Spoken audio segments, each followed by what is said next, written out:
ఆదామును చేసినప్పుడు దేవుడు చాలా సంతోషించారు. అతనికి సాటి అయిన సహాయంగా ఒక స్త్రీని నిర్మించినప్పుడు కూడా చాలా సంతోషించారు. ఈరోజు ఈ భూమి మీద కనబడుతున్నటువంటి స్త్రీ పురుషులు ఇరువురు కూడా దేవుని యొక్క సంకల్పంలో భాగాలు.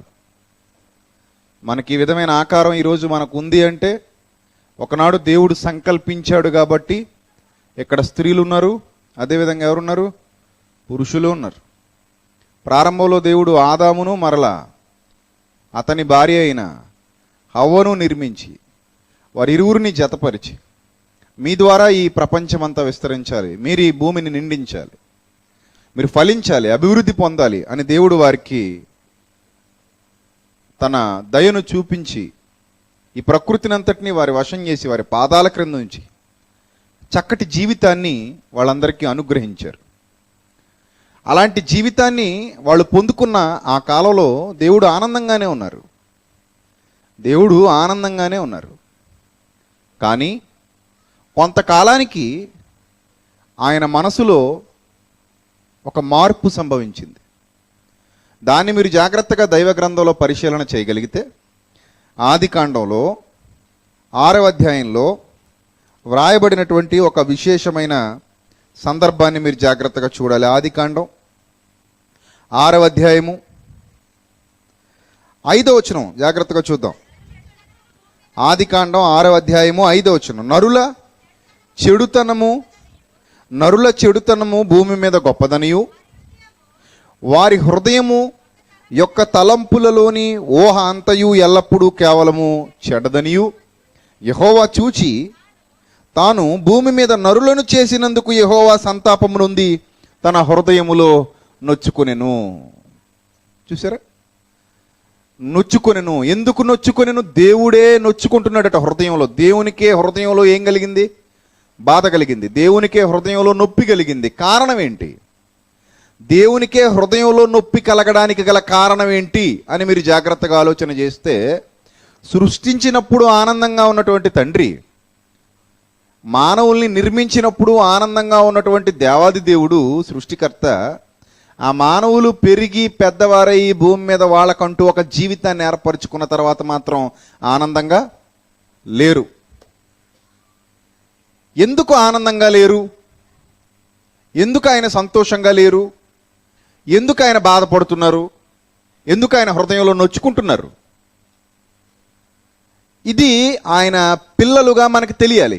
ప్రారంభంలోనే ఆయన నొచ్చుకున్నారు, ఆయన హృదయంలో బాధ కలిగింది, ఆయన హృదయంలో బాధ అనుభవించారు. దీని అంతటికీ కారణం ఏంటి అని మీరు ఆలోచన చేస్తే, ఒక తల్లి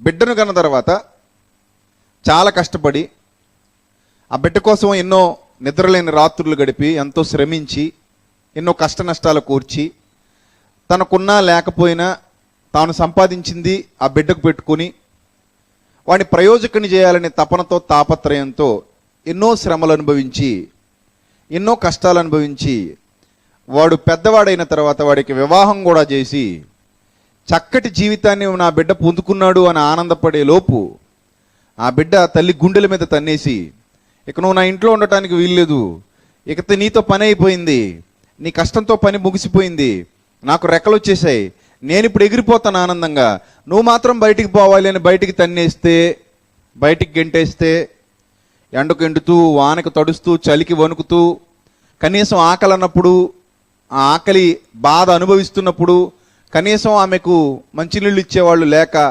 చిన్నప్పటి నుంచి ఎంతో కష్టపడి పెట్టుబడి పెట్టినటువంటి కుమారుడు తనను కాలితో తన్ని బయటికి నెట్టేసిన పరిస్థితిలో ఆమె బాధపడుతుందా? ఆనందపడుతుందా? చాలా బాధపడుతుంది. ఆ పరిస్థితి మీకే వస్తే మీరేం చేస్తారు చెప్పండి? ఆ పరిస్థితి మీకే వస్తే మీరేం చేస్తారు? మిమ్మల్ని అడుగుతున్నాను. పిల్లలు ఉన్న వాళ్ళ చేతులు ఎత్తండి. పిల్లలు ఉన్న వాళ్ళ చేతులు ఎత్తాలి. అందరికీ ఉన్నారు పిల్లలు కదా? రేపు పొద్దున్న మీ పిల్లలు ఇదే విధంగా మీ ఎడల ప్రవర్తిస్తే విశ్వాసఘాతకులై మీ పిల్లలు మీ ఎడల ప్రవర్తిస్తే మీరేం చేస్తారు? ఏడుస్తారా? ఏడవరా? గుండెలు బాదుకొని మరీ ఏడుస్తారు. ఇప్పటికే ఏడ్చే వాళ్ళు కూడా ఉన్నారు. చాలామంది యవనస్తులు తల్లి తండ్రి ఎన్నో కష్టాలు పడి, ఎన్నో బాధలు అనుభవించి, ఎన్నో శ్రమలు అనుభవించి, పొలం పనులకెళ్ళి, వ్యవసాయం పనులకెళ్ళి, కూలి పనులకెళ్ళి, ఫ్యాక్టరీల్లో ఉద్యోగాలకెళ్ళి, చెరువుల్లో పనులకెళ్ళి, రకరకాల పనులు చేసి రాత్రనక పగలనక అప్పులు చేసుకుంటూ, అప్పులు తీర్చుకుంటూ, ఆ జీవితమే అప్పులు చేసుకోవడం, అప్పులు తీర్చుకోవడం, చీటీలు కట్టుకోవడం, ఇలా చేసుకుంటూ ఆ పిల్లలకి వీళ్ళకి లేకపోయినా వాళ్ళకి కొనిచ్చి, వాళ్ళు మంచినీళ్ళు దాగి పడుకొని పిల్లలకు అన్నం పెట్టుకుని, వాళ్ళు గంజినీళ్ళు దాగి పడుకుని పిల్లలకు కూరతో అన్నం పెట్టుకుని, ఈ విధంగా పెంచి పెద్ద చేసినటువంటి తల్లిదండ్రులు చాలామంది ఈరోజు కొడుకులకి రెక్కలు వచ్చేసిన తర్వాత, వాళ్ళకు కొంచెం కొవ్వు పెరిగిన తర్వాత, మా ఎముకల మీద కొవ్వు గట్టిపడిన తర్వాత, వాళ్ళు బయట నుంచి లోపలికి వచ్చి, నువ్వేంటి నాకు చెప్పేది, నీకేంటి నేను చెప్పేది, నా ఇష్టం వచ్చినట్టు నేనుంటాను, డబ్బులు ఇస్తావా చస్తావా, నేను తాగుతాను, నేను తిరుగుతాను, నువ్వెవడు నన్ను అడగడానికి, తండ్రినే కాలర్ పట్టుకునే స్థాయికి ఎదిగిపోతాడు. చిన్నప్పుడు ఈ కాలర్కి బటన్ పెట్టించుకున్నటువంటి మహానుభావుడు. చిన్నప్పుడు వాడి కాలర్కి, వాడి చొక్కాకి బొత్తం పెట్టుకోవటం రాదు వాడికి. వాడు చొక్కాకి బొత్తం పెట్టాలంటే ఈ నాన్న పెట్టాలి. ఒకరోజు ఈ చొక్కాలు బొత్తాలు పెట్టించుకున్న వీడు ఆ నాన్న చొక్కా బొత్తాలు తెంపేసే స్థాయికి ఎదిగిపోతాడు. ఒకనొక టైంకి వచ్చేసరికి నాన్న చొక్కా బొత్తాలు తెంపేస్తాడు వీడు. ఎందుకు తెంపేస్తున్నాడంటే వీడు పెద్దోడైపోయాడు, కొవ్వు కట్టేసింది శరీరం మీద. సో అప్పుడు తండ్రి కాలర్ పట్టుకుంటాడు, తల్లి జుట్టు పట్టుకుంటాడు, వాళ్ళను కొడతాడు, తిడతాడు, అవమానిస్తాడు, వాళ్ళ మాట వినడం మానేస్తాడు, వాళ్ళు పెట్టిన పెట్టుబడి అంతా మర్చిపోతాడు. అప్పుడు వాళ్ళనే బయటికి నెట్టేస్తాడు. ఈరోజు ఇలాంటి కుమారులు సమాజంలో వందలు వేలు, ఒక్కరు ఇద్దరు కాదు, వందలు వేలు లక్షలు. ఎంతోమంది వృద్ధ స్త్రీలు, ఎంతోమంది వృద్ధులు, ముసలివారు రోడ్డు మీద తిండి లేక అల్లాడిపోతున్నారు. తెలుసా మీకు? తిండి లేదు వాళ్ళకి, నాన్న వాళ్ళు లేరు. ఆ సమయంలో వాళ్ళకి ఎవరు అన్నం పెడతారో కూడా తెలీదు. నువ్వు పనికి రావని వదిలేశారు, వాడుకుని వదిలేశారు. మనిషి అంటే ఈరోజు సమాజానికి ఒక బండిలాగా అయిపోయింది. వాడుకుని బోరుకొస్తే వదిలేయడమే, యూజ్ అండ్ త్రో అంటారు. కొన్ని ప్లేట్స్ ఉంటాయి, అన్నం వడ్డించుకుంటాం, తింటాం, పడేస్తాం. కొన్ని వాటర్ గ్లాసులు ఉంటాయి, తాగుతాం, పడేస్తాం. వీటినే యూజ్ అండ్ త్రో అంటే. ఇప్పుడు ముసలి వాళ్ళు కూడా యూజ్ అండ్ త్రో అయిపోయారనమాట. వాడేసుకున్నాం వదిలేద్దాం. ఎవరిని? ముసలాళ్ళని. ఎందుకు వదిలేద్దాం? వీళ్ళకి మనకు పనికి రావట్లేదు, వీళ్ళతో పని అయిపోయింది. కళ్ళు పని చేయవు, కాళ్ళు పని చేయవు, మళ్ళీ వీళ్ళకి చాకరీలు చేయాలి, అమ్మో వీళ్ళకి వండి పెట్టాలి, అదంటారు ఇదంటారు. మనం వీళ్ళని భరించలేము, కాబట్టి వీళ్ళని ఏం చేద్దాం? బయటికి తోసేద్దాం. మరి ఇన్నాళ్ళు మీరు నిలబడ్డానికి ఉపయోగపడింది ఎవరో తెలుసా? వాళ్ళే. ఇన్నాళ్ళు మిమ్మల్ని కాపాడింది ఎవరో తెలుసా? వాళ్ళే. ఈరోజు మీ భవిష్యత్తు ఇంత అందంగా తీర్చిదిద్దబడిందంటే కారణం ఎవరో తెలుసా? వాళ్ళే. పుట్టినప్పటి నుంచి నిన్ను సాకి, నిద్రలేని రాత్రులు గడిపి, నీకు వైద్యం చేయించి, నీకు రోగాలు వచ్చేస్తుంటే నీకు మందులేయించి, వాళ్ళు తినడం మానేసి నీకు తిండి పెట్టి, వాళ్ళు కట్టుకోవడం మానేసి నీకు కొనిచ్చి, వాళ్ళు కొత్త బట్టలు మర్చిపోయి నీకు మాత్రం ప్రతి సంవత్సరం కొత్త బట్టలు తీయించి, ఈ విధంగా నిన్ను ప్రేమించి పెద్ద చేసి ఈరోజు ఇంత వాడవయ్యావంటే, ఇంతటి దానవయ్యావంటే కారణం ఎవరు తెలుసా? వాళ్ళే. ఈరోజు వాళ్ళనే మనం ఎడంకాలు చెప్తూ తంతున్నాం. అర్థమైందా? వాళ్ళు బాధపడరా? ఇప్పుడు ఈ సిచ్యువేషన్లో మీరుంటే బాధపడరా? ఇప్పుడు నేనేమైతే చెప్పానో అవే సంఘటనలు మీ బ్రతుకులో మీకు సంభవిస్తే నేను బాధపడను అన్న వాళ్ళు ఇక్కడ ఎవరు ఉండరు. ఎవరైనా ఉంటారా? ఎవరు ఉండరు. అందరూ బాధపడతారు, అందరూ ఆవేదన పడతారు. అప్పుడు మీరు కోరుకునేది ఏంటి చెప్పండి? ఆ పరిస్థితిలో మీరు కోరుకునేది ఏంటి చెప్పాలి? ఆ పరిస్థితిలో మీరు కోరుకునేది ఏంటి? ఏం కోరుకుంటారు చెప్పనా? నేను చెప్పనా? మా పిల్లల మనసు మారితే బాగుండును అని కోరుకుంటారు. చాలామంది తల్లిదండ్రులు ఈరోజు కోరుకునేది ఇదే. వృద్ధాశ్రమాలలో ఒంటరిగా కాలం గడుపుతూ ఆ మంచాన్ని, ఆ తరగడని కన్నీళ్లతో తడుపుతున్నారు. తలగడిని, ఆ దిండు కన్నీళ్లతో తడిచిపోతుంది, మంచం కన్నీళ్లతో తడిచిపోతుంది, పరుపు కన్నీళ్లతో తడిచిపోతుంది. కారణం పిల్లలు, ఒంటరితనం. అందరితో కలిసిమెలిసి ఉన్నారు, ఇప్పుడు ఒంటరిగా ఉంటున్నారు. అప్పటి వరకు అందరితో కలిసిమెలిసి జీవించారు, ఇప్పుడు ఒంటరిగా ఉన్నారు, ఒంటరితనంలోకి వెళ్ళిపోయారు. కారణం పిల్లలు. కనీసం చూడడానికి కూడా రారు, ఎలా ఉందో పట్టించుకోరు. చచ్చిపోతే బాగుండని కోరుకుంటారు. నువ్వు తొందరగా చచ్చిపోకూడదు, నువ్వు తొందరగా చచ్చిపో, మాకు శని విరగడైపోద్ది, పీడ విరగడైపోద్ది, ఇలాంటి మాటలు మాట్లాడుతూ ఉంటారు. సో అప్పుడు వాళ్ళు కోరుకునేది ఒకటే, నా పిల్లలు మనసు మారితే చాలు, నా పిల్లల మనసు మారితే చాలు, నా పిల్లల మనసు మారితే చాలు. మనసు మారితే మంచిగా ఉంటారా? మనసు మారితే మంచిగా ఉంటారా? ఉంటారు. మనసు మారితే మంచిగా ఉంటారు. సో నా పిల్లల మనసు మారాలి, నా పిల్లల మనసు మారితే బాగుండు అని ఖచ్చితంగా ప్రతి తల్లి తండ్రి కూడా కోరుకుంటారు ప్రియులరా. ప్రతి తల్లి తండ్రి కోరుకుంటారు. ఎందుకంటే పొజిషన్ అలాంటిది. వాళ్ళకి ఇక వేరే దారి లేదు. వాళ్ళకి ఏమైనా దారి ఉందా? వేరే దారి ఏమైనా ఉందా? లేదు. ఎందుకంటే పిల్లలు దారి తప్పేశారు. మనసు మారితే సంతోషంగా ఉంటారు, మనసు మారితే ఆనందంగా ఉంటారు. వాళ్ళు కోరుకునేది ఒకటే, నా బిడ్డ మనసు మారితే చాలు. ఇది వరకు బాగానే ఉండేవాడండి. చాలా మంది తల్లులు చెప్తారు ఏమని, ఇది వరకు బాగానే ఉండేవాడండి, ఈ మధ్యనే ఇలా అయిపోయాడు, మనసు మారితే చాలు. చూసారా? అంటే చాలామంది తల్లిదండ్రులు పిల్లల మనసు మారాలని కోరుకుంటున్నారు. రైట్? 100%. తర్వాత భార్యలు ఉంటారు. వాళ్ళు తమ భర్తల మనసు మారితే చాలు అని కోరుకుంటారు. మనసు మారడం అంటే అదేం కంటికి కనిపించేది కాదు. చొక్కా కాదు విప్పేసి ఇంకోటి వేసేయడానికి. అదేం చొక్కా కాదు, చీర కాదు టక్మని మార్చేయడానికి. మనసు అది ఒక మనిషి హృదయానికి సంబంధించింది. అది మారడం అంటే అది సామాన్యమైన సంగతి కాదు ప్రియులరా. అది మారడం అంటే సామాన్యమైన సంగతి కాదు. అర్థమవుతుందా? సో ఈ భార్యలు చాలామంది ఏమనుకుంటారంటే, ఏం లేదండి నా భర్త మనసు మారితే చాలు అంటారు. ఎందుకు? ఇది వరకు బాగానే ఉండేవాడు, పెళ్ళైన కొత్తల్లో బాగానే ఉండేవాడు, ఇప్పుడు బాగాలేదు పరిస్థితి, ఇంట్లోకి ఏం తేవట్లేదు, కొడుతున్నాడు, తిడుతున్నాడు, తనకు నచ్చినట్టు ఉంటున్నాడు, పిల్లల్ని పట్టించుకోవడం మానేశాడు, నాకు అసలు సంతోషం లేదు, ఆనందం లేదు, నాకు బాధగా ఉంది, అతని క్రియలు నచ్చట్లేదు. ఏం నచ్చట్లేదు? క్రియలు, అతడు చేసే పనులు నచ్చట్లేదు. ఆ పనులు నచ్చట్లేదంటే కారణం ఏంటి? నాకు ఇబ్బందిగా ఉన్నాయి. కాల్లో ముళ్ళు గుచ్చుకుంటే ఇబ్బందే కదా, కంట్లో నలుసు పడితే ఇబ్బందే కదా. సో అలాంటి పొజిషన్లో నేను ఉన్నాను. అతని క్రియలు నాకు నచ్చట్లేదు, అతను చేసే పనులు నాకు నచ్చట్లేదు. సో అతను మారితే చాలు, అతని మనసు మారాలి, అతని మనసు మారాలి. నా కుటుంబం బాగుపడాలంటే అతని మనసు మారాలి. నా పిల్లలు కడుపు నిండా అన్నం తినాలంటే అతని మనసు మారాలి. అతని మనసు మారితేనే ఆటోమేటిక్గా ఏం మారుతాయి? క్రియలు మారుతాయి. మనసు మారనంత వరకు ఏం మారవు? క్రియలు మారవు. మనసును బట్టే క్రియలు అనేవి ఆధారపడి ఉంటాయి. మనసును బట్టే క్రియలు ఉంటాయి, హృదయాన్ని బట్టే క్రియలు ఉంటాయి. రైట్? ఇప్పుడు ఈ భార్యలందరూ కోరుకునేది ఒకటే, నా భర్త మార్పు చెందితే చాలు, అదొక్కటేనండి, ఇంకా నాకు అంతకు మించి ఏం లేదు. మా కుటుంబం ఈరోజు ఇలా అయిపోవడానికి కారణం ఆయనే కదా. మా కుటుంబం ఈరోజు అడుక్కు తినే పరిస్థితికి వెళ్ళిపోయిందంటే కారణం ఆయనే కదా. జీవితాన్ని ఛిద్రం చేసేసుకున్నాడు, అతనితో పాటు మా అందరి జీవితాలని కూడా ఛిద్రం చేసేసాడు, ఏం చేయాలో అర్థం కాని పరిస్థితుల్లో మేమందరం ఉన్నాం అని ఒక భార్య ఆవేదన చెందుతూ ఉంటుంది. ఆమె కోరిక ఒక్కటే, ఆమె భర్త మనస్సు మారాలి. రైట్? అలాగే భర్తలు కూడా ఉన్నారు,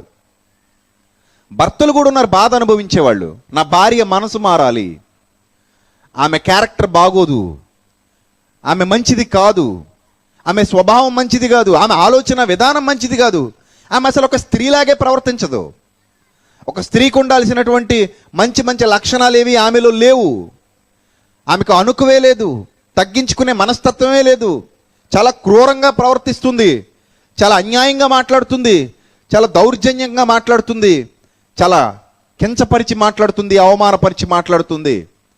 జాలి దయ లేని మూర్ఖత్వపు స్వభావం కలిగినటువంటి స్త్రీ.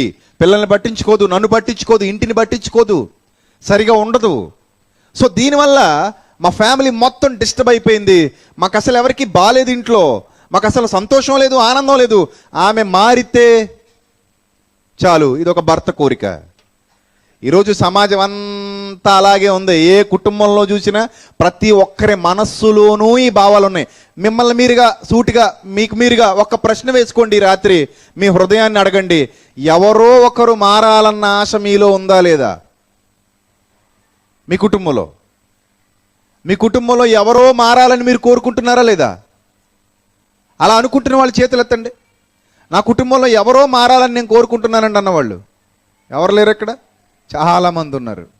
మన మనసు మనకు చెప్తుంది, మా నాన్న మారితే బాగుండు, మా అమ్మ మారితే బాగుండు, నా భార్య మారితే బాగుండు, నా భర్త మారితే బాగుండు, నా పిల్లలు మారితే బాగుండు, మా అబ్బాయి మారితే బాగుండు, మా అమ్మాయి మారితే బాగుండు, మా అన్నయ్య, మా చెల్లి, మా తమ్ముడు, మా అక్క, మా పిన్ని, ఇంకా చాలా వరుసలు ఉన్నాయి. వీళ్ళందరూ మనకి ఇప్పుడు గుర్తొస్తూ ఉంటారు. అంటే మన మనసులో ఎవరో ఒకరు మారితే బాగుండును అనే కోరిక మాత్రం ఉంది.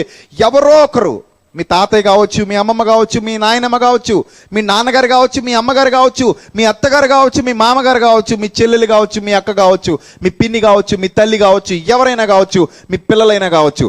వీళ్ళు మారితే బాగుండును అనే కోరిక మీలో ఉందా లేదా? ఖచ్చితంగా ఉంటుంది. ఖచ్చితంగా నాకు ఉంటుంది, నీకు ఉంటుంది. అరే నీ క్రియలు బాగాలేదు, మారొచ్చు కదా. ఎవరొకరు చెప్తూ ఉంటాం మనకు నచ్చిన వాళ్ళకి. ఎందుకు ఇలా చేస్తున్నావు, నువ్వు ఇలా చేయటం కరెక్ట్ కాదు కదా, నువ్వు మారొచ్చు కదా. ఎందుకు ఇలాంటి పని చేస్తున్నావు, నువ్వు కరెక్ట్ కాదు కదా, మారొచ్చు కదా. నువ్వు ఇలా ఎందుకు ఉంటున్నావురా, ఇలా ఉండకూడదు కదా, వేరే విధంగా ఉండొచ్చు కదా. ఏరే ఈ అలవాట్లు ఏంట్రా నీకు, ఎందుకు ఇలాంటి పనులు చేస్తున్నావు, నువ్వు మారొచ్చు కదా. ఈ మాటలు మనకు తెలియకుండానే మన నోటి వెంట అనేక సార్లు వస్తూ ఉంటాయి. రైట్? 100% చాలా సార్లు వస్తూ ఉంటాయి. మనకు తెలియకుండానే మనం చాలాసార్లు ఇది ఫీల్ అవుతూ ఉంటాం. మనకు తెలియకుండానే మనం ఫీల్ అవుతూ ఉంటాం. ఇప్పుడు నేను మీకు చెప్తుంటే ఎస్ నిజమే కదా, ఇది నేను చాలాసార్లు ఇలా ఫీల్ అయ్యానని మీకు అనిపిస్తుంది. నేను ఇప్పుడు చెప్తుంటే మీకు అనిపిస్తుంది.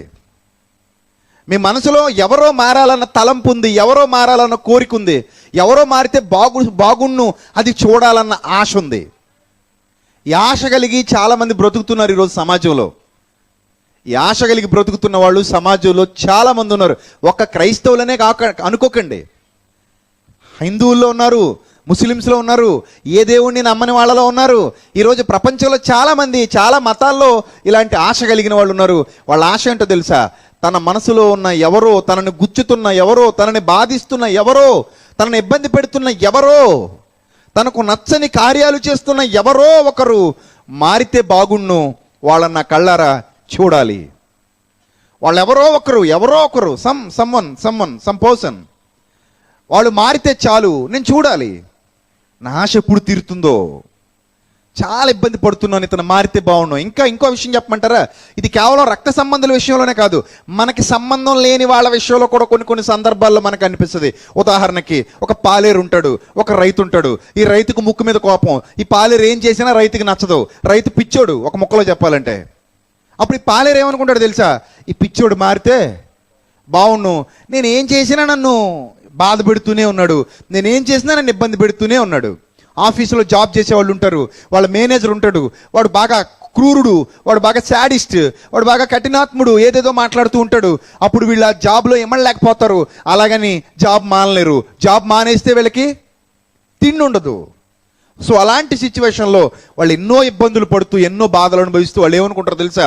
మా మేనేజర్ మారితే బాగుండు, ఇతను మారితే బాగుండు, నేను చాలా ఇబ్బంది పడుతున్నాను, నేను ఎక్కడైతే వర్క్ చేస్తున్నానో ఆ పైన నా అధికారులు మారితే బాగుండు, నేను ఏ ఆఫీసులో అయితే ఉద్యోగం చేస్తున్నానో ఆ పైన నా అధికారులు మారితే బాగుండు, వాళ్ళ ఆలోచనలు మారితే బాగుండు, వాళ్ళని అర్థం చేసుకుంటే బాగుండు, నా కొలీగ్స్ మారితే బాగుండు, నన్ను చాలా ఇబ్బంది పెడుతున్నారు, నా క్లాసులో విద్యార్థులు మారితే బాగుండు, నన్ను చాలా ఇబ్బంది పెడుతున్నారు, మా టీచర్స్ మారితే బాగుండు, చాలా ఇబ్బంది పెడుతున్నారు.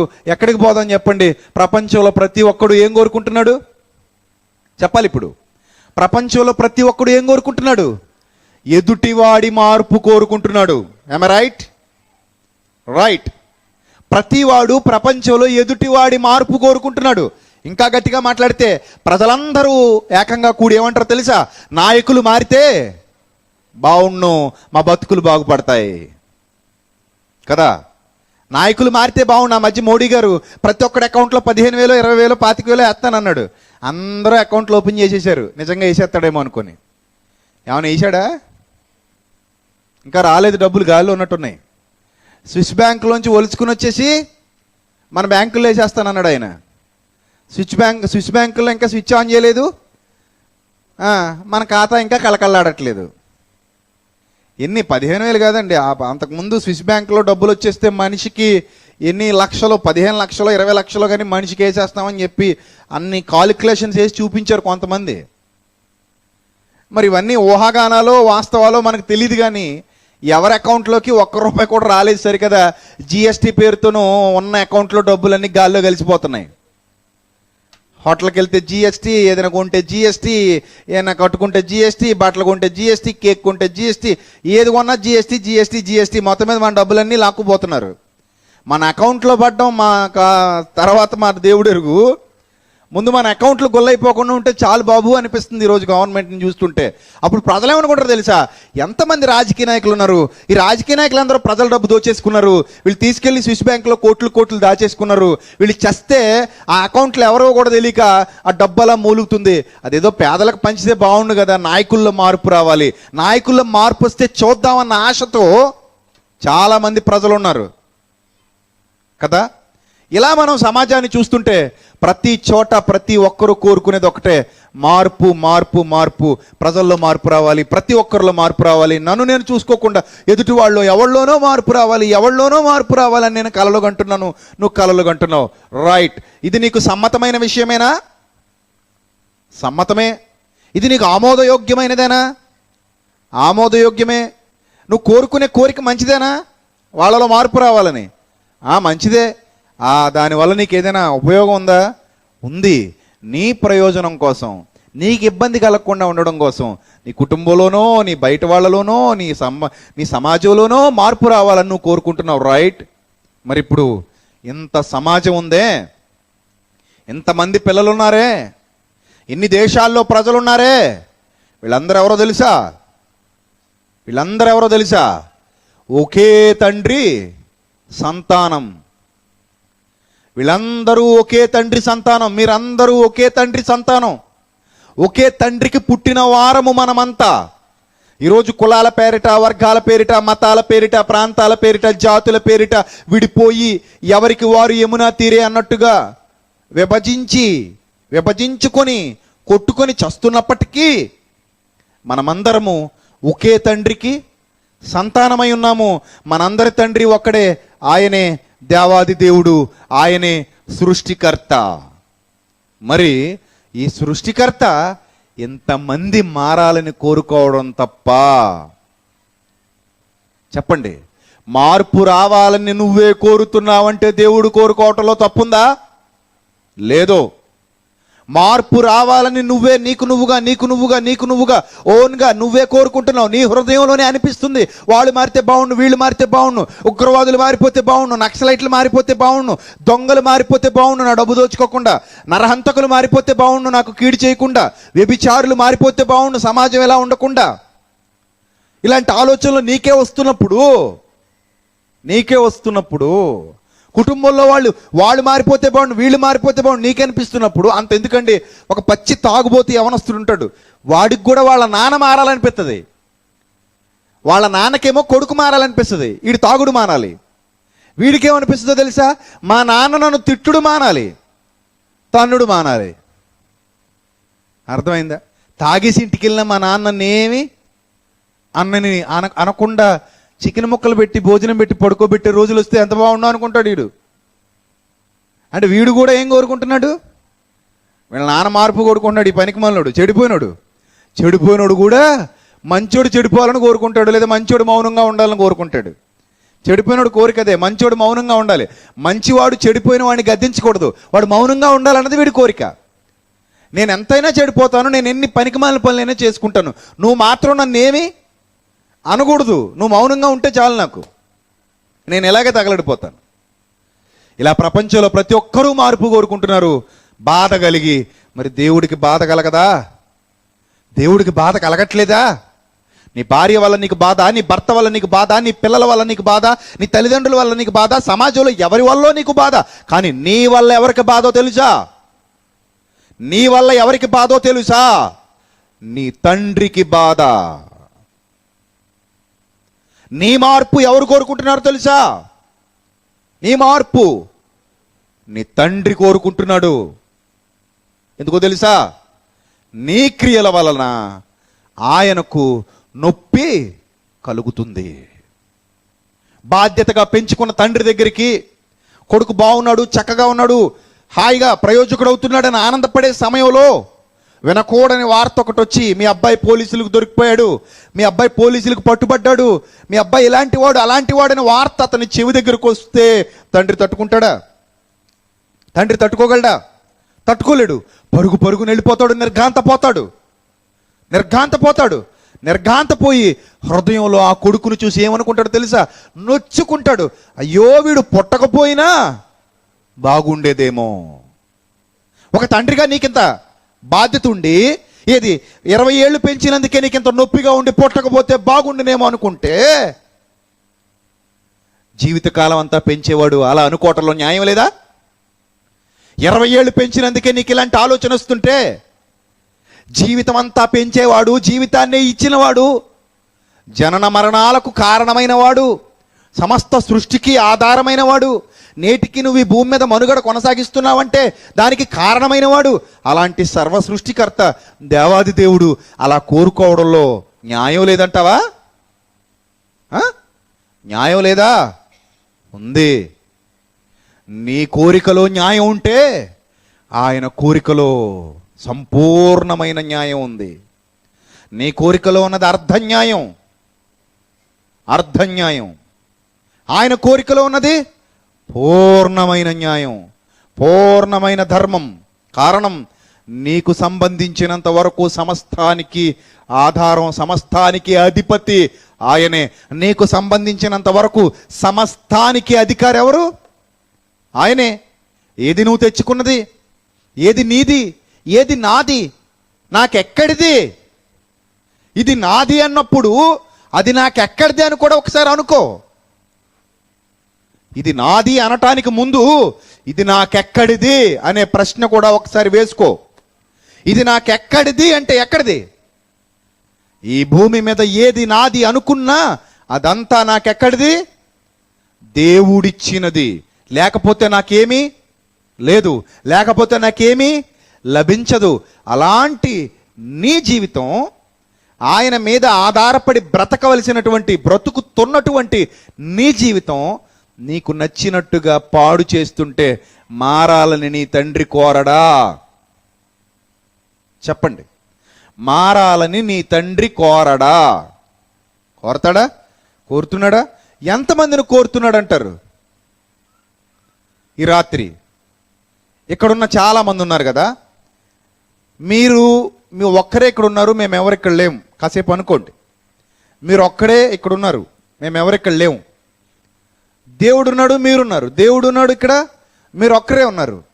అలా మీరు భావించి కాసేపు కళ్ళు మూసుకొని ప్రశాంతంగా, నా మార్పు దేవుడు కోరుతున్నాడా లేదా అని ఒక్కసారి మిమ్మల్ని మీరే ప్రశ్నించుకోండి. ఒక్కసారి అందరు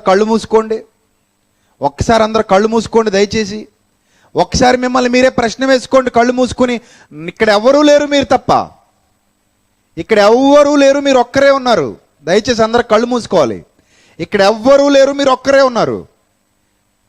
దేవుడు మీరే ఉన్నారు, ఆయన వాక్యం మీరే ఉన్నారు, ఆయన మాటలు మీరే ఉన్నారు. ఇప్పుడు మీకు మీరుగా ఒక ప్రశ్న వేసుకుంటున్నారు, నా మార్పు నా తండ్రి కోరుతున్నాడా? నేను నా తండ్రిని బాధ పెట్టే స్థితిలో ఉన్నానా? నేను నా తండ్రిని ఆవేదనకు గురి చేసే స్థితిలో ఉన్నానా? నేను నా తండ్రిని ఇబ్బంది పెట్టే స్థితిలో ఉన్నానా? నా వలన నా తండ్రి బాధ అనుభవిస్తున్నాడా? ఇది ఒక్కసారి మీ హృదయాంతరాలలో నుండి మీరు వేసుకోవలసినటువంటి ప్రశ్న. ఈ ప్రశ్న మీరు వేసుకున్నట్టయితే ఒకసారి మెల్లిగా మీ కళ్ళు తెరవండి. ఈ ప్రశ్న మీరు వేసుకున్నట్టయితే ఒకసారి మీ కళ్ళు తెరవండి. ఏమని సమాధానం వచ్చింది? మీ మనసు మీకేమని సమాధానం ఇస్తుంది? మీరు మీ తండ్రిని బాధిస్తున్నారా లేదా? మీ వలన మీ తండ్రి బాధ అనుభవిస్తున్నాడా లేదా? మీ వలన సర్వోన్నతుడైన దేవుడు బాధ అనుభవిస్తున్నాడా లేదా? మీ వలన సర్వ సృష్టికర్త అయిన దేవుడు, మిమ్మల్ని సృష్టించిన దేవుడు, అమ్మ కడుపులో మీకు నిర్మాణాన్ని ఇచ్చిన దేవుడు, అమ్మ కడుపులో మీకు ఆకారాన్ని ఇచ్చిన దేవుడు, అమ్మ కడుపులో మిమ్మల్ని చక్కగా నిర్మించి చక్కటి అవయవాలిచ్చి ఎంత చేసినటువంటి దేవుడు మీ విషయమై ఆనందంగా ఉన్నాడా? ఒకసారి ప్రశ్న వేసుకోవాలి ప్రతి ఒక్కరు కూడా. వారు వీరు అని ఏ భేదం లేదు. ఇక్కడ మనమందరం దేవుని పిల్లలమే. ఇక్కడ కాపరి విశ్వాసి అని ఏ భేదం లేదు. సంఘ పెద్ద చిన్నవాడు అని ఏ భేదం లేదు. మనమందరము ఎవరి వలన నిర్మించబడిన వారమై ఉన్నాం? దేవుని వలన నిర్మించబడిన వారమై ఉన్నాం.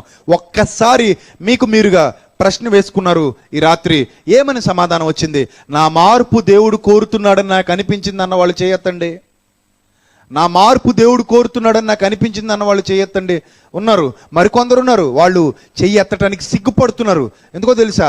బహిరంగంగా నేను చెయ్యెత్తితే అందరూ నన్ను ఏమనుకుంటారో, ఇన్నాళ్ళు నేను చాలా నాటకాలు ఆడుతూ జాగ్రత్తగా మేకప్ చేసుకుని బతికేశాను, ఇప్పుడు నాకంటూ ఏదో ఒక ఇజ్జత్ ఉంది, అది దెబ్బ తినిపోద్ది. అంతే కదా? ఇప్పుడు ఇంతమందిలో నేను చేయొత్తాను అనుకోండి, అరే మన సంఘ పెద్ద ఎత్తేసాడు, మన సంఘ విశ్వాసి, ఈవిడ చాలా సీనియర్ కదా, ఈవిడెత్తింది. ఓ ఈవిడ పెద్ద ప్రార్థన పొర్రలు అనుకున్నాం, ఈవిడెత్తిసింది. ఈడు చాలా గొప్ప పాటలు పాడతాడు అనుకున్నాం, ఈడెత్తిసాడు. వీడు అస్తమానం బైబిల్ పెట్టు తిరుగుతాడు, నాటకాలు రాయుడు, వీడెత్తిసాడు. ఈడేదో నేను పెద్ద విశ్వాసం అని చెప్తాడు, కోతలు రాయుడు, ఈడెత్తేసాడు అని అనుకుంటారని మనం ఏం చేస్తాం తెలుసా? మనసులో ఆ ఫీలింగ్ కలుగుతున్నప్పటికీ మనల్ని మనం మోసం చేసుకుని, మనసులో ఆ ఫీలింగ్ కలుగుతూ ఉంటుంది, కానీ మనం ఏం చేస్తాం? మనల్ని మనం మోసం చేసుకుని చేతులలా నొక్కు పట్టుకుని కూర్చుంటాం. చేతులు నొక్కు పెట్టగలవేమో, హృదయాన్ని నొక్కి పెట్టగలవా? చేతుల్ని నొక్కి పెట్టగలవేమో, హృదయాన్ని నొక్కి పెట్టగలవా? పెట్టగలవా? హృదయ రహస్యములు ఎరిగిన దేవుడు. నీ హృదయంలో ఏమనుకుంటున్నావో, ఆయన నీతో ఏం చెప్పాలనుకుంటున్నాడో అది నేరుగా నీ మనసు దగ్గరకు వెళ్ళిపోతుంది. దాన్ని ఎవరు ఆపగలరు? నేరుగా వాక్యం నీ హృదయాంతరాలలోనికి వెళ్ళిపోతుంది. దాన్ని ఆపటం ఎవరి వల్ల కాదు. దానికి అసలు లాక్స్ ఏవీ లేవు. దేవుడు నీ హృదయ రహస్యములను ఎరిగినవాడు. నీ హృదయంలో తలంపు పుట్టక మునిపే ఆయనకి తెలిసిపోతుంది నువ్వు ఎలాంటి దానివో, నువ్వు ఎలాంటి వాడవో. సో ఈ రాత్రి ఇది చదువుతున్నప్పుడు దేవునికి మనల్ని నిర్మించినప్పుడున్న ఆనందం, మనల్ని నిర్మించినప్పుడున్న ఆనందం మనం పెరిగి పెద్దయ్యాకుందా? ఉందా? లేదు. ఇక్కడ మీకు ఒక సందర్భాన్ని మరలా గుర్తు చేద్దాం అనుకుంటున్నాను. అదే ఆదికాండం 4వ అధ్యాయము ప్రారంభ వచనాన్ని ఒకసారి చూద్దాం. అదే ఆదికాండం 4వ అధ్యాయము ప్రారంభ వచనాన్ని ఒకసారి చూద్దాం. ఏమని వ్రాయబడిందో చూద్దాం. ఆదాము తన భార్య అయిన హవ్వను కూడినప్పుడు ఆమె గర్భవతి అయి కయీనును కని, ఆమె గర్భవతి అయి తొలి చూలు సంతానం, మొట్టమొదటి సంతానం కయీనును కని, యెహోవా దయ వలన నేనొక మనుష్యుని సంపాదించుకున్నానను. ఆనందంగా ఉందా? బాధగా ఉందా? కయీనును కన్నందుకు హవ్వ ఆనందంగా ఉందా? బాధగా ఉందా? మీరు చెప్పాలి. చాలా ఆనందంగా ఉంది. బిడ్డను కన్నప్పుడు ఎవరైనా ఆనందంగానే ఉంటారు. బిడ్డను కన్నప్పుడు ఎవరైనా ఆనందంగానే ఉంటారు. ఏ తల్లి అయినా ఆనందంగానే ఉంటుంది. ఎందుకంటే నేను బిడ్డను కన్నాను, నేను ఒక బిడ్డను సంపాదించుకున్నాను. ఎస్, నాకు ఒక తోడు దొరికింది. నా కడుపున పుట్టిన బిడ్డ, నా కడుపున పుట్టిన, నా కడుపు తెంచుకొని, నా పేగు తెంచుకొని, నా కడుపు పంచుకొని, నా రక్తం పంచుకొని పుట్టినటువంటి బిడ్డ, నా కడుపులో నుంచి బయటకు వచ్చిన బిడ్డ. ప్రతి తల్లి ఆనందంగానే ఉంటుంది. ఆనందంగా లేని తల్లి అంటూ ఎవరు ఉండరు. బిడ్డ పుట్టినప్పుడు అందరు తల్లులు ఆనందంగానే ఉంటారు. అదేవిధంగా కయ్యను పుట్టినప్పుడు హవ్వ కూడా చాలా ఆనందపడింది. ఏమనంటుందో తెలుసా? ఆనందాన్ని తట్టుకోలేక ఏమంటుందో తెలుసా? యెహోవా దయ వలన, యెహోవా దయ వలన నేనొక కుమారుని, నేనొక బిడ్డను సంపాదించుకున్నాను, నేనొక మనుష్యుణ్ణి సంపాదించుకున్నాను. సంపాదన, నా బిడ్డ, నా సంపాదన అనుకుంటుంది. యెహోవా దయ వలన నాకు ఈ బిడ్డ దొరికాడు, యెహోవా దయ వలన నాకు ఈ కుమారుడు దొరికాడు, యెహోవా దయ వలన నేను ఈ మనుష్యుణ్ణి సంపాదించుకున్నాను అని ఆనందంగా మాట్లాడుతుంది. ఈ ఆనందం కయ్యను పెద్దవాడయ్యాక హవ్వకుందా? చెప్పండి. ఈ ఆనందం కయ్యను పెద్దవాడయ్యాక హవ్వకుందా? లేదండి. ఎప్పుడు అంతరించిపోయిందో తెలుసా? ఎప్పుడైతే తన గర్భాన పుట్టిన మరొక కుమారుడైన హేబెలును ఈ కయ్యను అనేవాడు చంపేశాడో, ఆ తల్లికున్న ఆనందం ఏమైపోయింది? ఆవిరైపోయింది. అప్పుడు అంటది ఏమనో తెలుసా? అరే నువ్వు పుట్టకపోయినా బాగుండేది. మనం అంతే కదా. మీ పెద్దోడు మీ చిన్నోడిని చంపేశాడు అనుకో, తట్టుకోగలరా? తట్టుకోగలరా? ఏ తల్లి తట్టుకోగలదండి? ఏ తండ్రి తట్టుకోగలడు? పిల్లలిద్దరూ ఆనందంగా ఐకమత్యంగా ఉంటే చూడాలనుకుంటారు. అంతేనా? పిల్లలిద్దరూ ఆనందంగా ఉండాలి, ఐకమత్యంగా ఉండాలి, కలిసిమెలిసి ఉండాలి. నా కడుపున పుట్టారు కాబట్టి ఇది మీ భావన తప్ప ఒకరినొకరు చంపుకుని తినేయాలి, ఒకరినొకరు ఖర్చుకుని తినేయాలని అనుకుంటారా? అనుకోరు కదండి. మీకు బాధగా ఉంటుందా ఉండదా? అలాంటప్పుడు మార్పు కోరతారా కోర్రా?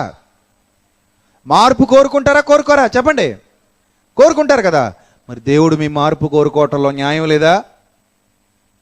మీరు కూడా ఒకరినొకరు ఖర్చుకుంటారు, మీరు ఒకరినొకరు భక్షించుకుంటారు, మీరు ఒకరిదొకరు దోచేసుకుంటారు. మీ అన్నదమ్ముల్లో ఎవరిని మీరు చూడరు. ఈరోజు మన స్వభావాలు చూడండి ఎంత భయంకరంగా మారిపోయాయో. ఈరోజు ఈ వ్యవస్థను చూడండి ఎంత భయంకరంగా మారిపోయిందో. ఎవరండి తండ్రిని సంతోషపెట్టే విధంగా బ్రతుకుతున్నారు? పుట్టినప్పుడున్న ఆనందం పెరిగి పెద్దయ్యాక కనుమరుగైపోతుంది. హవ్వకు అలాగే జరిగింది. పుట్టినప్పుడున్న ఆనందం పెరిగి పెద్దయ్యాక లేదు. దావీదు కొడుకు పుట్టాడు, పేరు అబ్షాలోము. పుట్టినప్పుడు చాలా ఆనందపడ్డాడు దావీదు. ఆ బిడ్డ పుట్టినప్పుడు దావీదు చాలా ఆనందపడ్డాడు. కానీ వాడు పెరిగి పెద్దవాడైన తర్వాత దావీదుకి ఆనందం ఉందా? వాడు పెరిగి పెద్దవాడైన తర్వాత దావీదుకి ఆనందం ఉందా? లేదు, చచ్చిపోయింది. ఎందుకు ఆనందం చచ్చిపోయింది? వాడి క్రియలు మారిపోయాయి. వాడి బుడి కాళ్ళు, బుడి నడకలు నడిచి గుండెల మీద తన్నిన కాళ్ళు ఇప్పుడు నిజంగా గుండెల మీద తన్నుతున్నాయి. చిన్ని చేతులతో, చిన్ని గోళ్లతో బుగ్గల మీద రక్కినటువంటి ఆ చేతులు ఇప్పుడు నిజంగానే పేక పెసకాలని ప్రయత్నం చేస్తున్నాయి. ఒకప్పుడు తింటుంటే వచ్చి కంచంలోది కొంచెం లాక్కొని తిన్నటువంటి ఆ నోరు ఇప్పుడు మొత్తం తండ్రినే తినేయాలని పథకం వేస్తుంది. చూసారా? ఇవన్నీ చూసినప్పుడు ఏ తండ్రి అయినా ఆనందపడతాడా? చెప్పండి, ఏ తండ్రి అయినా ఆనందపడతాడా? ఏ తండ్రి ఆనందపడడు. ప్రతి తండ్రి బాధ అనుభవిస్తాడు, ప్రతి తండ్రి ఆవేదన అనుభవిస్తాడు, ప్రతి తండ్రి దుఃఖంలో మునిగిపోతాడు, ప్రతి తండ్రి హృదయంలో నొచ్చుకుంటాడు. అలాగే ఈరోజు నీ మార్పు కోరుతున్న నీ తండ్రి తన హృదయంలో నొచ్చుకుంటున్నాడు. నీ మార్పు కోరుతున్న నీ తండ్రి తన హృదయంలో నొచ్చుకుంటున్నాడు. నాడు నేడు ఆయనకు అదే బాధ. ఎందుకో తెలుసా?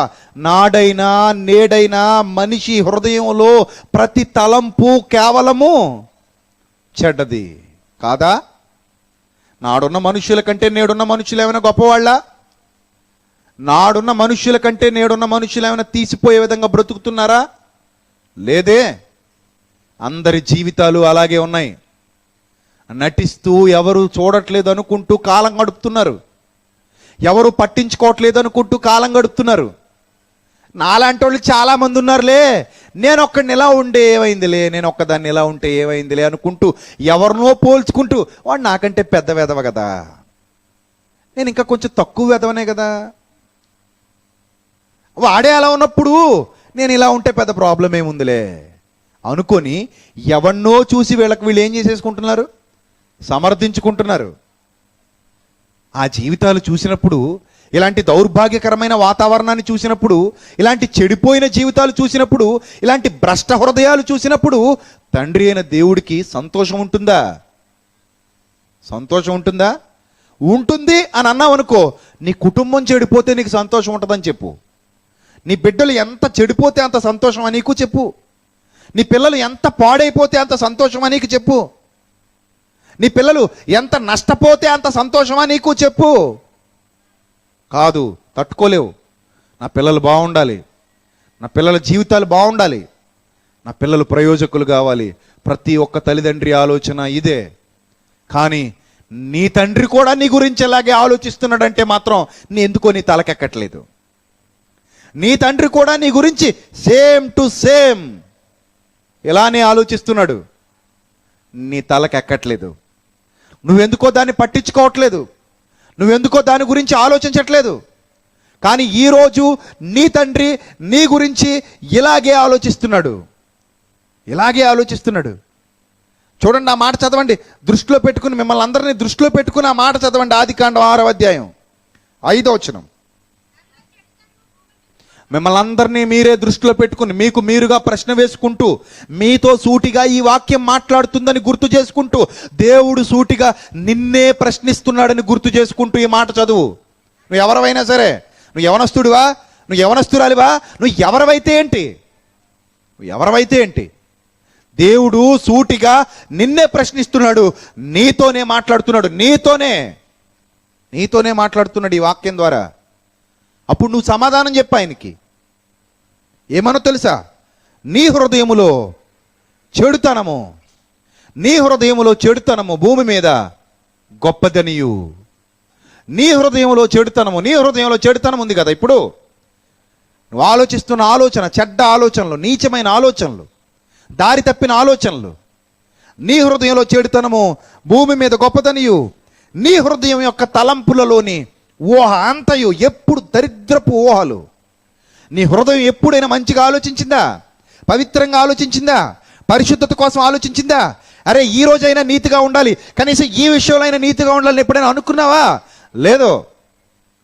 నీ హృదయం యొక్క తలంపులలోని ఊహ అదంతయు ఎప్పుడు చూడు నీ ఊహలు రొచ్చు ఊహలు, చెత్త ఊహలు, పనికి మాలిన ఊహలు. ఎవరిని చూడు నీ ఊహలు చెత్త ఊహలు. ఎవరిని చూసినా నీ కళ్ళు చెత్త కళ్ళు. చూసావా నీ ఆలోచనలు ఎలా ఉన్నాయో? చూసావా నీ తలంపులు ఎలా ఉన్నాయో? చెక్ చేసుకో ఒకసారి. నీ హృదయం యొక్క తలంపులలో ఊహ అంతయు మొత్తం టోటల్గా ఆ ఊహ అంతయు ఎల్లప్పుడూ ఉదయం లేదు, మధ్యాహ్నం లేదు, అర్ధరాత్రి లేదు, రాత్రి లేదు, పగలు లేదు, నీ బతుకంతా ఎలానే ఉందా? ఆ సమయం ఈ సమయం లేదు. ఏ సమయంలో చూసినా ఇలాగే ఆలోచిస్తున్నావా? మన వాళ్ళు పరాయి వాళ్ళని భేదం లేదు. ఎవరి దగ్గరైనా ఇలాగే ఆలోచిస్తున్నావా? వావి వరసలు మర్చిపోతున్నావా? తల్లని, అక్కని, చెల్లని, అమ్మని, అన్నయ్యని, తమ్ముడని, తండ్రి వరస అవుతాడని మర్చిపోతున్నావా? నీ హృదయం యొక్క తలంపులలోని ఊహ అంతయు ఎల్లప్పుడూ కేవలము చెడ్డదనియు నీ తండ్రి చూస్తున్నాడు పరలోకం నుంచి అన్న సంగతి నీకు తెలీదా? నిన్ను సృష్టించిన వాడు, ఆకాశాన్ని కలిగించిన వాడు, భూమిని కలిగించిన వాడు, ఆ ఆకాశానికి భూమికి మధ్య నిన్నుంచిన వాడు, ఆ సృష్టికర్త నిన్ను చూస్తున్నాడన్న సంగతి నీకు తెలీదా? నిన్ను చూస్తున్నాడన్న సంగతి నువ్వు మరిచిపోయావా? నువ్వు మరిచిపోయినా ఇది నిజం. చూస్తున్నాడు. ఒక తండ్రికి ఒక సైకాలజీ ప్రకారంగా మీరు సైకియాట్రిస్ట్ని అడగండి, తండ్రికి తన కుమారుడు మొబైల్ చెక్ చేయాలని ఆశగా ఉంటుంది. ఏ తండ్రికైనా సరే అది కొడుక్కి తెలియకుండా చూడాలనుకుంటాడు. సైకలాజికల్గా ఇది అతని ప్రాబ్లం. కారణం, నా కుమారుడు ఎలా ఉన్నాడో నేను తెలుసుకోవాలి, నా కుమారుడు ఎలా ఆలోచిస్తున్నాడో నేను తెలుసుకోవాలి. వాడికి తెలియకుండా వాడు మొబైల్ చూడాలి, వాడికి తెలియకుండా వాడి గురించి తెలుసుకోవాలి, వాడికి తెలియకుండా వాడు అసలు ఏ విధంగా ఆలోచిస్తున్నాడో తెలుసుకోవాలి, వాడు ఆలోచనలు ఎలా ఉన్నాయో నాకు అర్థం కావాలి. ఒక తండ్రి కోరుకుంటాడు. నిజమే, ఇప్పుడు నీకు అర్థం కాకపోవచ్చు, కానీ రేపు పొద్దున్న నువ్వు తండ్రి అయితే నీకు అలాగే అనిపిస్తుంది. నా కొడుకు ఎలా ఉన్నాడో, నా కొడుకు ఏం చేస్తున్నాడో, వాడు ఆలోచనలు ఎలా ఉన్నాయో, వాడు ఏ విధంగా బ్రతుకుతున్నాడో, వాడు ఏ విధమైన నిర్ణయాలు తీసుకుంటున్నాడో ఒకసారి చెక్ చేయాలి అనుకుంటాడు. రైట్? బాధ్యత కలిగిన వాడు కాబట్టి భయం, ఏమైపోతాడో అని భయం. అలాగైనా అతని పెంపకం మీద అపనమ్మకం కాదు. ఒకవేళ బాగా పెంచినప్పటికీ బయట స్నేహాల వల్ల, లేకపోతే బయట తిరుగుతున్న తిరుగుల వల్ల ఏమైపోతాడో, ఈ సమాజంలో ఉన్నాడు కదా, ఈ సమాజంలో కలిసి బతుకుతున్నాడు కదా అని భయం. అందుకే చెక్ చేద్దాం అనుకుంటాడు. అలా చెక్ చేస్తే రహస్యంగా నువ్వు నిజంగా చెడ్డడు అయితే తండ్రి బాధపడ్డు. ఒకరోజు ఒక తండ్రి బాధపడుతున్నాడు, నా కుమారుడు చెడిపోయాడు అని. ఎందుకు చెడిపోయాడు నీకు ఎలా తెలుసు అంటే, నేను చూశానయ్యా, అన్నీ చూశాను, వాడు మొబైల్ చెక్ చేశాను. చాలా బాధపడుతున్నారు. చెక్ చేసేసరికి నాకు అర్థమైంది, నా కొడుకు నా చేతుల్లో లేడు, నా చేతుల్లో నుంచి బయటికి పోయాడు, దారి తప్పేశాడు. వాడు ఇలా అవుతాడని నేను అసలు అనుకోలేదు, నేను అసలు ఎక్స్పెక్ట్ చేయలా. కానీ నాకు తెలియకుండానే వాడు నా చేతుల్లో నుంచి బయటికి వెళ్ళిపోయాడు, వాడు నాకు తెలియకుండానే నా చేతుల్లో నుంచి జారిపోయాడు, వాడు దారి తప్పేశాడు. సో వాడి విషయమై నాకు చాలా బాధగా ఉంది, వాడి విషయమై నాకు చాలా ఆవేదనగా ఉంది. ఇది ఒక తండ్రి పడుతున్నటువంటి ఆవేదన. ఇదే పరిస్థితి నీకు వస్తే నువ్వు ఆవేదన పడతావు కదా? పడవా? ఖచ్చితంగా పడతావు. నీ కొడుకు కదా, నీ కూతురు కదా. సో వాళ్ళు దారి తప్పారని నీకు అర్థమైనప్పుడు నీ మనసు తట్టుకోగలదా? అస్సలు తట్టుకోలేదు, చాలా బాధపడతావు కదా. మరి నీ విషయంలో తండ్రి నిన్ను చూస్తున్నాడు, నువ్వు ఇంకా మొబైలు, పుస్తకాలు వెనకాల వెళ్ళు, సీక్రెట్గా వాళ్ళు మాట్లాడుకునేప్పుడో ఎప్పుడో ఎలాగో చెక్ చేయాలి. కానీ తండ్రికి ఆ గత్యంతరం లేదు. ఆయన సమస్తము ఆయన కంటికి తేటగా కనబడుతున్నది. ఆయన సమస్తమును చూడగలిగినటువంటి దేవుడు. ఆయన హృదయ రహస్యములు ఎరిగినటువంటి దేవుడు. నీ హృదయంలో తలంపు పుట్టక మునిపే ఎరిగినటువంటి దేవుడు. ఎవరెలా బ్రతుకుతున్నారో వాళ్ళ గురించిన సమస్తము, ఆ డేటా అంతా ఎవరి దగ్గర ఉందో తెలుసా? దేవుడి దగ్గర ఉంది. నువ్వు అనుకోవచ్చు, నేను ఒంటరిగా ఉన్నాను కదా అని. నీతో దేవుడున్నాడు. ఎవరు లేరు కదా, నేను ఇప్పుడు ఏం చేసినా ఎవరికి కనబడట్లేదు అనుకోవచ్చు. కానీ నీతో దేవుడు ఉన్నాడు. ఆ సంగతి నువ్వు గుర్తుపెట్టుకో. నీతో దేవుడు ఉన్నాడు, నీ పక్కనే ఉన్నాడు. నీ గురించి మొత్తం ఆయనకి తెలుసు, టోటల్గా తెలుసు నీ గురించి. నువ్వు ఆయన దగ్గర ఏం దాచలేవు. నా కంటికి కనిపించని సృష్టము అంటూ ఏదీ లేదు అన్నాడు ఆయన. నా కంటికి కనిపించని సృష్టము ఈ భూమి మీద, ఎక్కడ ఈ పంచభూతాల్లో ఎక్కడ ఏది లేదు, సమస్తం నాకు తేటగా కనబడుతుంది అన్నాడు దేవుడు. మరి ఆయన నిన్ను చూస్తున్నాడు, నీ హృదయాన్ని చూస్తున్నాడు. నీ హృదయం యొక్క తలంపులోని ఊహ ఎల్లప్పుడూ కేవలం చెడ్డది అని ఆయన చూసేశాడంటే తాను భూమి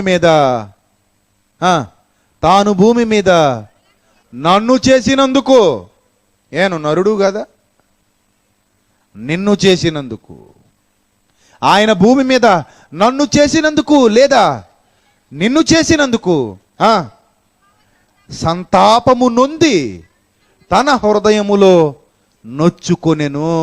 చూసావా? ఇలా చదివావా ఎప్పుడైనా బైబిలు? ఎప్పుడో నోవహు కాలంలో జనాల్ని చూసి దేవుడు నొచ్చుకున్నాడటండి. చెప్పడం బాగుంటుందండి, మనకే నొప్పి కలగదప్పుడు. ఇలా ఎదుటోడికి చెప్పేసుకుంటూ చరిత్ర చెప్పేస్తే మనకు నొప్పి కలగదు. కానీ యేసుక్రీస్తు చెప్పిన మాటలు గుర్తు చేసుకో. నోవహు దినములు ఎలాగుండెనో మనుష్య కుమారుని రాకడ దినములు అలాగుననే ఉండును. అంటే ఇప్పుడు నోవహు దినాలలో ఉన్నట్టే చెప్పండి, నేటి కాలంలో మనుషులు కూడా ఉన్నారు. అంటే అప్పుడు నొచ్చుకున్న దేవుడు ఇప్పుడు కూడా నొచ్చుకుంటున్నాడు. అప్పుడు సంతాపము నొందిన దేవుడు ఇప్పుడు కూడా సంతాపము పొందుచున్నాడు, హృదయములు నొచ్చుకుంటున్నాడు. ఎవరిని బట్టో తెలుసా?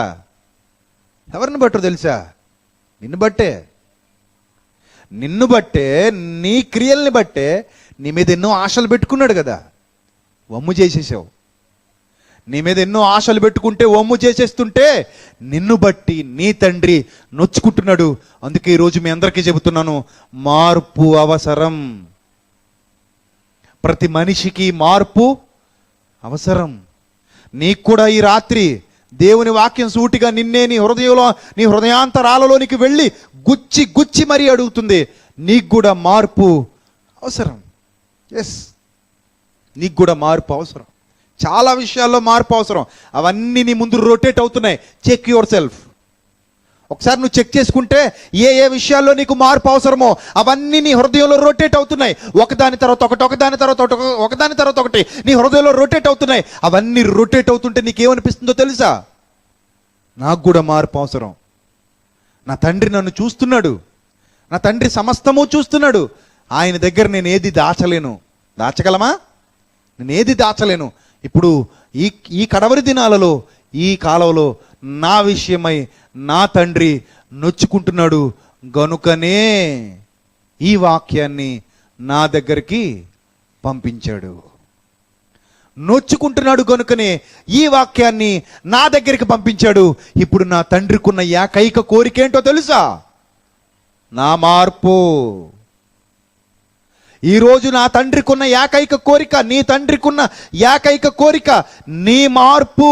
నీ మార్పు కోరుతున్నాడు నీ తండ్రి. చూడండి దైవ గ్రంథంలో ఎంత చక్కగా రాయించాడో ప్రియులారా. ఆ మాట చూడండి ఎంత చక్కగా వ్రాయించాడో. అపోస్తలుల కార్యాలు 17వ అధ్యాయము, 17వ అధ్యాయము 30వ వచనం. అపోస్తలుల కార్యాలు 17వ అధ్యాయము 30వ వచనం ఏమని వ్రాయబడిందో చూడండి అక్కడ. ఆ అజ్ఞాన కాలములను దేవుడు చూచి చూడనట్టుగా ఉండెను.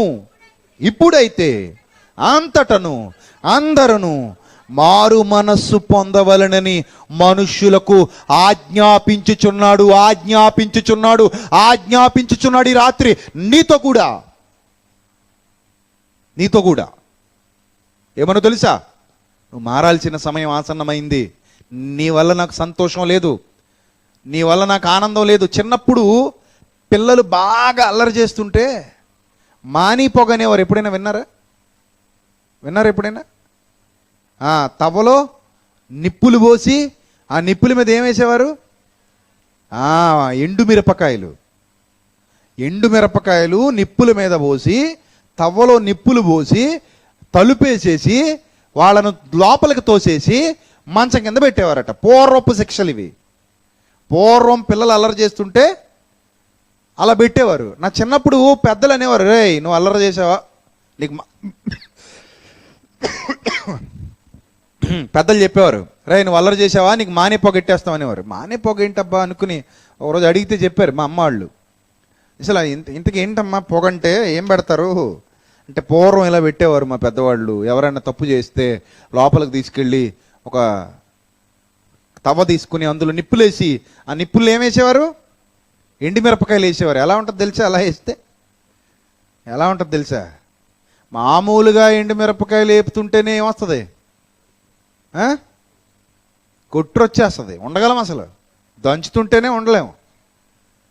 గొంతంతా స్ట్రక్ అయిపోయినట్టు అయిపోయి దగ్గు వచ్చేస్తుంది. చాలా ఇబ్బందిగా ఉంటుంది. అలాంటిది పొగెడితే తలుపులు బాధేసి దండాలు ఎట్టేసేవారట పిల్లలు ఆ రోజుల్లో. అమ్మా ఇంకెప్పుడు తప్పు చేయను, నాన్నో ఇంకెప్పుడు తప్పు చేయను, బాబోయ్ తలుపు తీసేయండి చాలు, ఇంకా అర్థమైపోయింది నాకు కదా, మీరు ఏం కోరుకుంటున్నారో నా నుంచి అర్థమైపోయింది, అది నాకు వచ్చేసింది. ఇంకా మీరు ఏం కోరుకుంటున్నారో నాకు అర్థమైపోయింది, ఇంక తలుపు తీసేయండి బాబోయ్ అని బ్రతిమలాడుకునేవారట ఒకప్పుడు పిల్లలు. అంటే ఆజ్ఞాపూర్వకంగా ఏం కోరుతున్నారు వాళ్ళు? తల్లిదండ్రులు ఏం కోరుతున్నారు ఆజ్ఞాపూర్వకంగా పిల్లల దగ్గర? మార్పు కోరుతున్నారు. ఈరోజు నీ తండ్రి కూడా అదే ఆజ్ఞాపూర్వకమైన మార్పు కోరుతున్నాడు. అదే ఆజ్ఞాపూర్వకమైన మార్పు. అంతటా అందరూ మారు మనస్సు పొందవలెనని దేవుడు కోరుతున్నాడు. ఆజ్ఞాపూర్వకమైన మార్పు. అందుకే ఒక్కోసారి నీకు కూడా ఒక్కో దెబ్బల రుచి చూపిస్తూ ఉంటాడు. అందుకే దైవ గ్రంథం చెబుతుంది, నువ్వు మారకపోతే మంచం పట్టించైనని నేనేం చేస్తానన్నాడు? మార్చుతానన్నాడు. మంచం పట్టించైనా సరే. ఒక్కోసారి ప్రకృతిని ఉపయోగించుకునే బుద్ధి చెబుతూ ఉంటాడు. ప్రకృతి, నిన్ననే భూకంపం వచ్చింది ఇరాన్లో. కువైట్లో చాలామంది మన ఇక్కడ నుంచి పనులకు వెళ్ళిన వాళ్ళు అపార్ట్మెంట్లోంచి బయటకు వచ్చి నిన్న రాత్రంతా బయట పడుకున్నారు. కువైట్లో ఉద్యోగాలకు వెళ్ళిన వాళ్ళు భూమి కదిలేసరికి ఎక్కడ అపార్ట్మెంట్లు మా మీద కూలిపోతాయో అని భయపడి బయట పడుకున్నారు, రోడ్ల మీదకి వచ్చేసి దుప్పట్లు పట్టుకొని. భూకంపం. ఇరాన్లో చాలామంది చచ్చిపోయారు. ఇరాక్ ఇరాన్ ప్రాంతాల్లో. ఏమంటే అంటే భూమి కదులుతుంది, ప్రకృతి గర్జిస్తుంది, అనేకమైన విషయాలు మనకి ఎదురుపడుతున్నాయి, అనేకమైన విషయాలు మనం కళ్ళతో చూస్తున్నాం. అంటే వీటన్నిటి వెనక దేవుని ఆజ్ఞాపూర్వకమైన హెచ్చరిక ఉంది. నువ్వు మారాలన్నదే ఆయన కోరిక, నిన్ను మార్చాలన్నదే ఆయన కోరిక. మరి మారటానికి నువ్వు సిద్ధపడుతున్నావా? మారాలన్న ఆలోచన నీకు వస్తుందా? తండ్రిని బాధ పెట్టకూడదు అనే భావన నీకు కలుగుతుందా? లేక ఇంకా ఈ ఆకాశం క్రింద ఇలాగే బతకాలనిపిస్తుందా? ఏది నిన్ను బలంగా లాక్కుంటుంది? నీ పాపమా, దేవుని కోపమా? ఏది నిన్ను బలంగా లాక్కుంటుంది? ఏ వైపుకు నువ్వు బలంగా వెళుతున్నావు? నీ పాపం వైపుకి వెళుతుంటే దేవుని కోపమే నీ మీదకి వస్తుంది. అదే దేవుని కోపం వైపుకి వెళుతుంటే ఆయన జాలి నీ మీదకి వస్తుంది. దేన్ని చూసి నువ్వు మారాలనుకుంటున్నావు? దేని పక్షంగా నువ్వు వెళ్ళాలనుకుంటున్నావు? ఎటువైపు నువ్వు అడుగులు వేయాలనుకుంటున్నావు? అది ఈ రాత్రి నీకు నువ్వుగా వేసుకోవలసినటువంటి ప్రశ్న. మన మార్పు మన తండ్రి కోరుతున్నాడు ఈ దినాల్లో. ఆనాడు మార్పు కోరినటువంటి దేవుడు ఈనాడు కూడా మార్పునే కోరుతున్నాడు. అంతటా అందరూ మారు మనసు పొందాలని ఆయన ఆజ్ఞాపించుచున్నాడు. ప్రతి ఒక్కరి జీవితాలలో మార్పు రావాలి, వారి క్రియలు మారాలి, చెడు నడత మానాలి. అది దేవుని కోరిక. అదే చూడండి అపోస్తలుల కార్యాల్లో చెబుతున్నాడు 8వ అధ్యాయము 22వ వచనం. అపోస్తలుల కార్యాలు 8వ అధ్యాయము 22వ వచనం. కాబట్టి ఈ నీ చెడుతనము మానుకొని అర్థం చేసుకుందాం. క్రీస్తునందు మమ్మల్ని అతి మిక్కిలిగా ప్రేమించిన మా ప్రియ పరలోకపు తండ్రి, ఇప్పటి వరకు విలువైన మీ మాటల ద్వారా సూటిగా మాతో మాట్లాడినందుకు మీ వాక్యం ద్వారా స్తోత్రం తండ్రి. దయగలిగిన మా దేవ, మీ పిల్లల హృదయాల్లో 30 20 100 మీ మాటలు ఫలింపజేయండి తండ్రి. మీరు కోరుతున్న కోరిక వైపుకు మీ పిల్లల్ని ఆకర్షించుకోండి తండ్రి. మీ కృపలో ప్రతి ఒక్కరిని భద్రపరచండి. మీ సన్నిధాన వర్తులుగా నిలువబెట్టండి. మీ సన్నిధి కాంతి ప్రతి ఒక్కరి మీద ప్రకాశింపచేయండి. క్రీస్తు వారి పేరట ఈ ప్రార్థన మనవులు అడిగి వేడుకొనిచున్నాం మా కన్న తండ్రి. ఆమెన్. అందరికీ వందనాలు. Thank you so much.